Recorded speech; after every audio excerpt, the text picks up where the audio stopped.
نحمده ونصلي ونسلم على رسوله الكريم أما بعد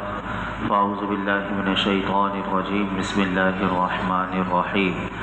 إن فرعون علا في الأرض وجعل أهلها شيعا يستضعف طائفة منهم يذبح أبناءهم ويستحيي نساءهم إنه كان من المفسدين۔ بے شک فرعون متکبر وہ سرکش بن گیا سرزمین مصر میں، اور اس نے بنا دیا وہاں کے باشندوں کو گروہ گروہ۔ وہ کمزور کرنا چاہتا تھا ایک گروہ کو، ان میں سے ذبح کیا کرتا تھا ان کے بیٹوں کو اور زندہ چھوڑ دیتا تھا ان کی عورتوں کو۔ بے شک وہ فساد برپا کرنے والوں میں سے تھا۔ یہاں سے اللہ رب العالمین نے فرعون کی سیاست کے سارے خط و خال کو مختصراً لیکن جس الفاظ کی عمدگی سے بیان کیا ہے وہ اللہ اکبر، کہ جس سے یہ بات واضح طور پر اور مزید وضاحت کے ساتھ سامنے آتی ہے کہ قرآن کریم خداوند علیم و خبیر کا کلام ہے، کہ وہ رب کریم کہ فرعون کی سیاست کو کس انداز سے قرآن میں بیان کرتا ہے اور اس کے بارے میں بتاتا ہے کہ وہ کیسا جابر و بادشاہ تھا، اور اس کے پورے راز کو کھول کر ہمارے سامنے رکھ دیا۔ سب سے پہلے اللہ رب العالمین نے اس آیت میں یہ بتایا کہ فرعون مصر کا حکمران تھا، لیکن حکمران ہونے کے ساتھ اس کی حالت یہ تھی کہ اپنی رعایا کے لیے اس کے دل میں کوئی ہمدردی، کوئی شفقت، کوئی خیر خواہی قطعاً اس کے اندر ایسا کوئی جذبہ نہ تھا۔ فرمایا کہ وہ ایک مغرور اور متکبر اور سرکش قسم کا بادشاہ تھا، جس کے پیش نظر فقط اپنا ذاتی مفاد، اپنی حکومت کا استحکام اور اپنی شوکت، شان و شوکت کا بقا تھا، اور اس مقصد کے لیے وہ ہر غیر قانونی، ہر غیر انسانی تجویز پر عمل کرنے سے گریز نہ کرتا تھا۔ اب آپ خود سوچئے کہ جس بادشاہ کی روش ایسی ظالمانہ ہو اور سنگ دلانہ ہو، بتائیے کہ اس کی رعایا کیا اس سے محبت کرتی ہوگی، اور اس کے رعایا کے دل میں اس کے لیے کوئی خیر سگالی کا جذبہ ان کے اندر موجود ہوگا؟ آپ یقیناً کہیں گے کہ ایسے ظالم بادشاہ کے لیے تو اس کی رعایا کبھی بھی اپنے دل میں اس کے لیے کوئی اچھا نہیں سوچ سکتی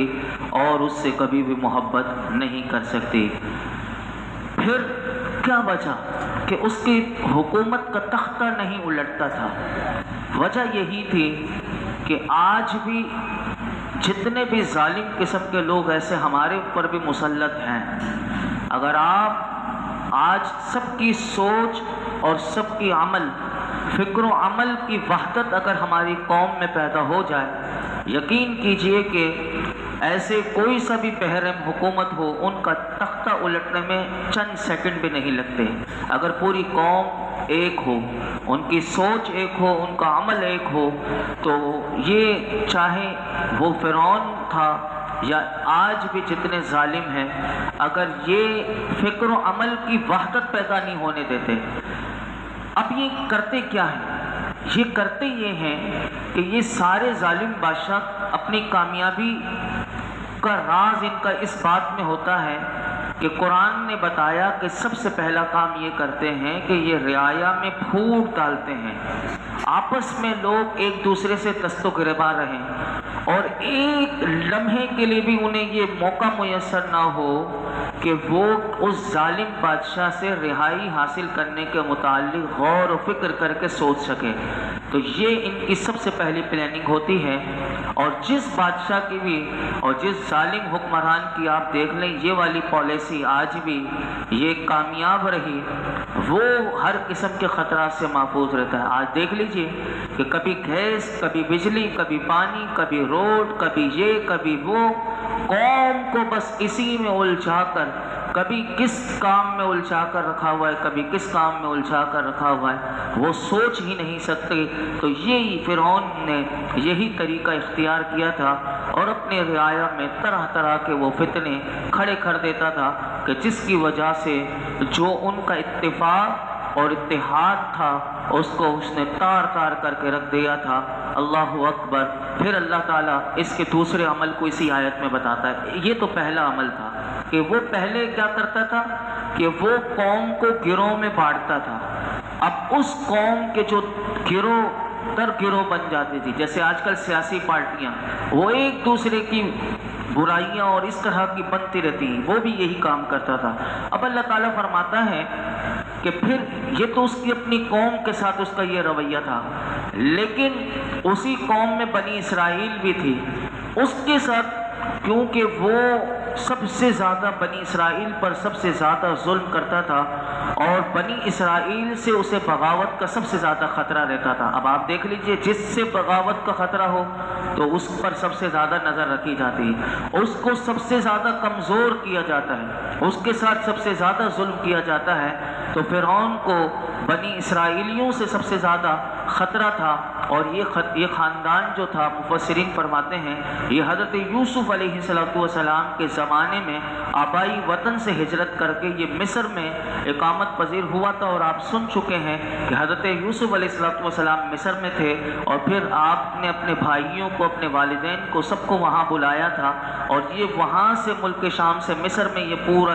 پورا خاندان وہاں سے چلا تھا، یہ وہی ہے۔ اور تھوڑے عرصے میں مفسرین فرماتے ہیں ان کی تعداد میں ہوش ربا اضافہ ہو چکا تھا، اور اپنی ذہنی تربیت اور عددی کثرت کے باعث فرعون کو ہر وقت ان لوگوں سے پریشانی رہتی تھی، اور فرعون ان سے بڑا ڈرتا تھا۔ اب فرعون ان کی طاقت کو توڑنے کے لیے متعدد وہ منصوبے آئے دن بناتے رہتا تھا۔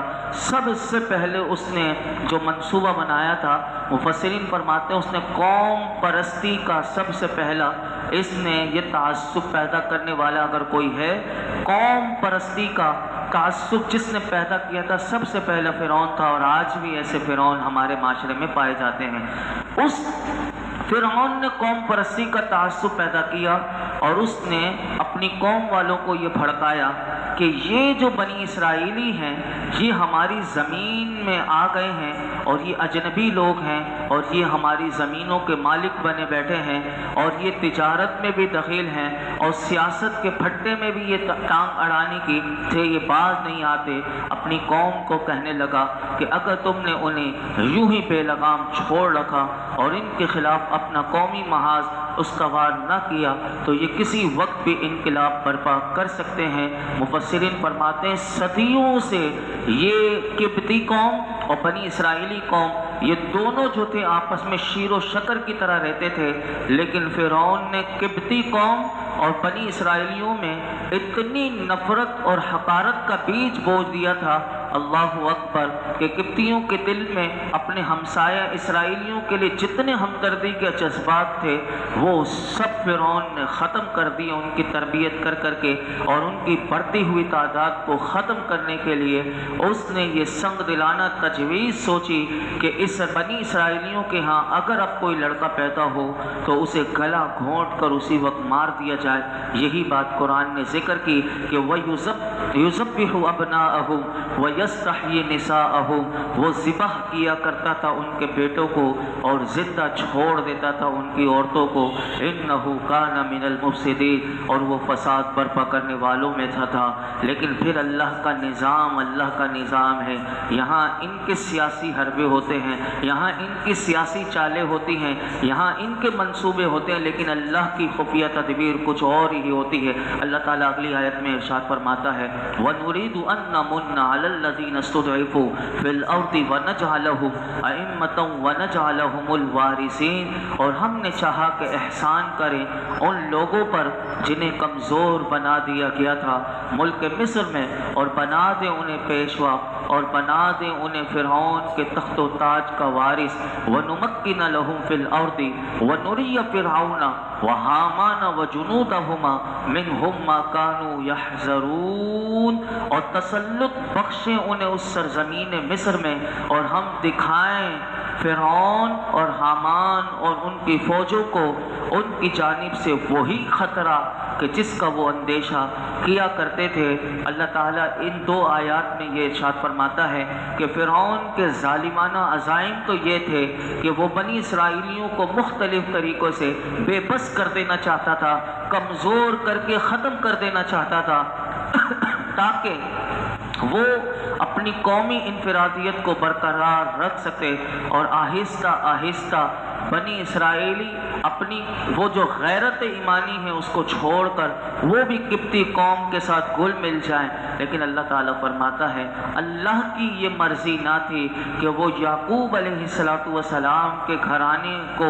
ایسے ہی برباد ہونے دے۔ فرمایا نہیں، اللہ اپنے نبی کے گھرانے کو برقرار رکھنا چاہتا تھا۔ چنانچہ اللہ تعالیٰ نے فرمایا کہ ہم نے جس قوم کو عرصے سے ظلم و ستم کی چکی میں پیسا جا رہا تھا، ہم نے اس پر اپنا فضل و کرم فرمایا، اور ان سرکشوں اور ظالموں کا تخت و تاج ان سے چھین کر ہم نے یہ چاہا کہ اب بنی اسرائیلیوں کو بخش دیں، تاکہ فرعون اور اس کا بدنفس مشیر جو حامان تھا اور اس کی پوری فوج، اس کے لشکروں کو پتہ چل جائے کہ حقیقی بادشاہ فرعون نہیں بلکہ اللہ رب العالمین ہے، حقیقی بادشاہ ہم ہیں، ہم جسے چاہیں تخت سلطانی پر بیٹھاتے ہیں، اور جس کو چاہتے ہیں خاک مذلت میں یعنی خاک میں ملا دیتے ہیں اور اس پر خاک میں لوٹنے کے لیے چھوڑ دیتے ہیں۔ تمہاری ساری احتیاطی تدابیریں، سیاسی حربیں اور منصوبے دھرے کے دھرے رہ جاتے ہیں،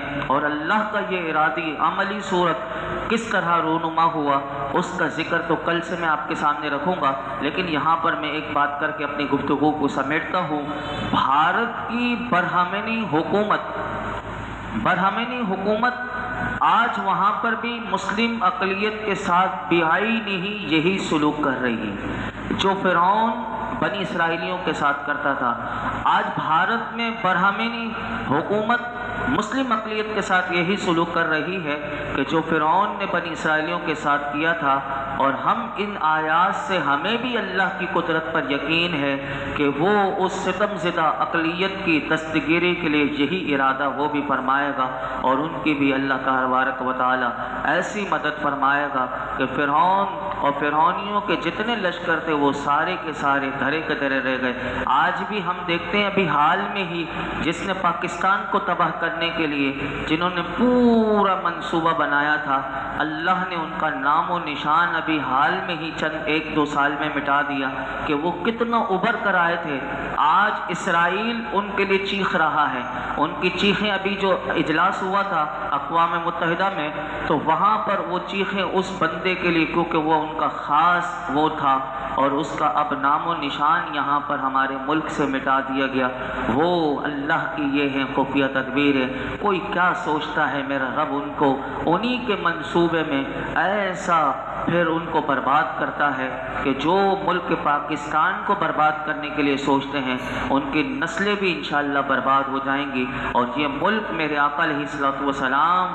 کے نام پر اور کلمے کی بنیاد پر بنا ہے، انشاءاللہ تا صبح قیامت یہ قائم و دائم رہے گا۔ اللہ رب العالمین ہم سب کو اس ملک کے ساتھ وفاداری رہنے کی توفیق عطا فرمائے۔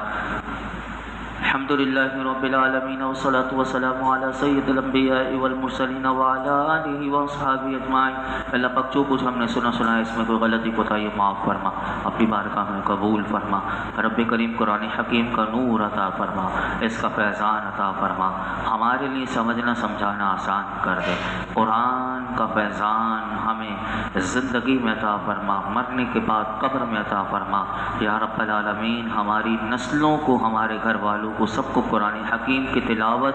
اور اس پر عمل کی توفیق عطا فرما۔ ہم سب کو، ہمارے گھر والوں کو، حضور کی امت کو باعمل بنا دے۔ اللہ حضور کی امت کے گناہوں کو معاف کر دے، ہمارے گناہوں کو معاف کر دے۔ یا اللہ ہم سب پر عالم اسلام پر اپنا خاص فضل و کرم نازل فرما۔ درس قرآن کی برکت سے جو بیمار ہیں، جہاں کہیں بیمار ہیں، پروردگار عالم سب کو شفا عطا فرما۔ حمیدہ بھائی کو شفا عطا فرما، محمد ابراہیم کے جسم کا پانی ختم ہو گیا، اے اللہ ان کو شفا عطا فرما۔ سلطانہ بائی کا بائی پاس کا آپریشن ہوا، اللہ ان کی ریڑھ کی ہڈی میں بھی درد ہے، اے اللہ انہیں بھی شفا عطا فرما، شفا کاملہ عاجلہ نافعہ نصیب فرما۔ اللہ تمام بیماروں کی بیماریاں دور کر دے، ہم سب کو عافیت والی سلامتی والی صحت والی نور والی تیری رضا والی زندگی و موت عطا فرما۔ ہر قسم کی محتاجیوں سے اللہ ہم تیری پناہ مانگتے ہیں، مرتے دم تک ہمیں ہر قسم کی محتاجیوں سے محفوظ فرما۔ ہمارے امین بھائی کی اہلیہ کو بھی رب کریم شفائے کاملہ عاجلہ نصیب فرما۔ وصلی اللہ تعالی علی خیر خلق محمد وعلی آلہ وصحبہ۔